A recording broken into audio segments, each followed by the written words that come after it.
ఒకరైన పునీత తోమాసు గారా.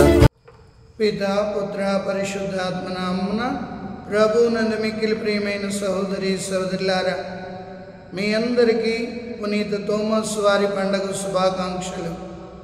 యోహాను శుభవార్త 20వ అధ్యాయం 24 నుండి 29 వచనాలని మనం ధ్యానించినట్లయితే, తోమా వారు మొదటగా శిష్యులందరూ పునరుత్థాన క్రీస్తుని చూడగలిగారు, కానీ ఆయన వాళ్ళ మధ్యలో లేరు. శిష్యులు చెప్తారు ఏమనంటే, మేము ప్రభువును చూసామంటే నేను ఆయన చేతి చీలలలో నా వేలు పెట్టి చూస్తేనే కానీ నమ్మనని అవిశ్వాసాన్ని ప్రకటించి ఉన్నారు.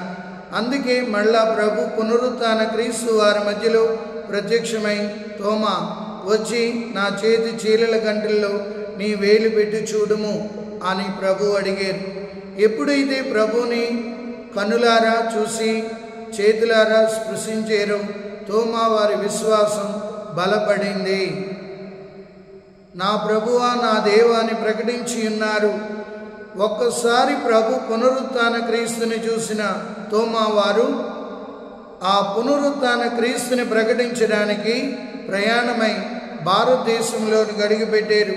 ఆనాటి రోజుల్లో పడవ ప్రయాణం చాలా కష్టమైనది. అయినప్పటికీ కూడా ఆయన ప్రభువు గురించి చాటాలని, ప్రభువు గురించి చాటి చెప్పాలని, ప్రభు సాక్షిగా నిలబడాలని అనేక ఒడిదుడుకులు ఎదుర్కొంటూ క్రీస్తు శకం 54లో మలబారు ప్రాంతంలోని అడుగుపెట్టి ఉన్నారు.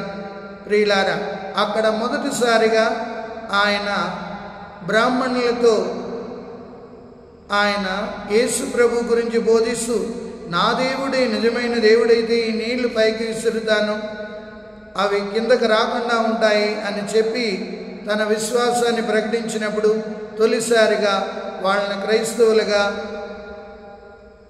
దేవునిలోకి అంగీకరించారు. ప్రియులారా, అదే రీతిగా తోమా వారు కేరళ రాష్ట్రంలో మలబారు ప్రాంతంలో 7 దేవాలయాలు తన స్వంత చేతులతో నిర్మించబడడం మనం చాలాసార్లు చూసాము. అదే రీతిగా తోమాసు వారులో ఉన్న గొప్పదనం ఏంటంటే, ప్రభుని నిరంతరం ప్రేమిస్తూ ప్రభు శుభవార్తను ప్రకటించగలిగారు. ఆ పునరుత్థాన క్రీస్తుని తన హృదయంలో నింపుకోగలిగారు.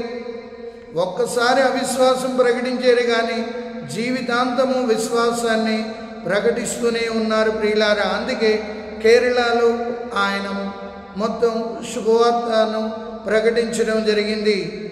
భాష రాదు, రెండవది ప్రాంతాలు వేరు, ఆయన భుజించడానికి కూడా పదార్థాలు వేరు. అయినప్పుడు కూడా గొప్ప సువార్థికుడిగా, భారతదేశపు అపోస్తలుడిగా ఆయన పేరు సంపాదించుకున్నారు. ప్రియులారా, తోమా వారి విశ్వాసాన్ని చూసి మనం నేర్చుకోవాల్సింది ఏంటంటే, ప్రభు పునరుత్థాన క్రీస్తుని గుండెల్లో నింపుకొని కొన్ని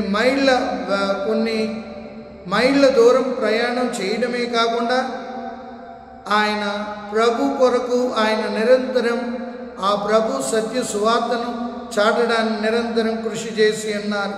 అంతేకాక చెన్నై ప్రాంతం చేరుకొని అక్కడ ఆయన ఒక గుహలో ప్రార్థించడం ప్రారంభించారు. అక్కడ వ్యతిరేకత కనబడుతూనే ఉంటుంది. రాజుగారికి ఈయనకి క్రైస్తవులే అంటే ఆయనకి ఇష్టం లేదు కాబట్టి రాజు ప్రయత్నిస్తుంటాడు. ఆ చిన్న మలై కొండ మీదే ఆయన తన ప్రాణాన్ని ధారపోసి ఉన్నాడు. ప్రియులారా, ఒక బల్లె పోటుతో ఆయన మరణించి ఉన్నాడు. అది మనం చూస్తున్నాం. ఈనాడు ధన్యజీవి అయిన తోమస్ వారి ద్వారా నేర్చుకోవాల్సింది ఏంటంటే, ప్రేమించేవాడే ప్రకటించగలడు, ప్రకటించువాడు ప్రభు సాక్షిగా నిలబడగలిగాడు. కాబట్టి తోమా వారిలో గొప్ప విశ్వాసం. రెండవది, తోమా వారు గొప్ప సువార్త సేవకుడు. ఆయనే గనక భారతదేశం రాకపోతే మనకు సువార్త అందకపోనేమో. ఇక మూడవది, ఎంత గాఢంగా ప్రభుని ప్రేమించేటంటే చివరికి తన ప్రాణాన్ని సైతం ధారపోసి ఉన్నాడు. ప్రియులారా, అందుకే మనం భారతీయులందరినీ ఏమంటామంటే తోమావారి భక్తులు అంటుంటాం. మనలందరినీ కూడా. కాబట్టి ప్రియమైన సహోదరి సహోదరులారా, ఈనాటి పండగ పూట తోమా వారిలా గాఢంగా ప్రేమించగలుగుతున్నామా? తోమా వారిలాగా సత్య సువార్తను ప్రకటించడానికి ఈ రోజుల్లో సిద్ధంగా ఉన్నామా? మూడవది, పునీత తోమస్ వారిలాగా ప్రభు కొరకు జీవితాన్ని అంకితం చేయడానికి సిద్ధంగా ఉన్నామా? ఒక్కసారి ఆత్మ పరిశీలన చేసుకుందాం. పితా పుత్ర పవిత్ర ఆత్మ నామమున ప్రభు మిమ్మందరినీ ఆశీర్వదించి కాచి కాపాడునుగాక. ఆమేన్.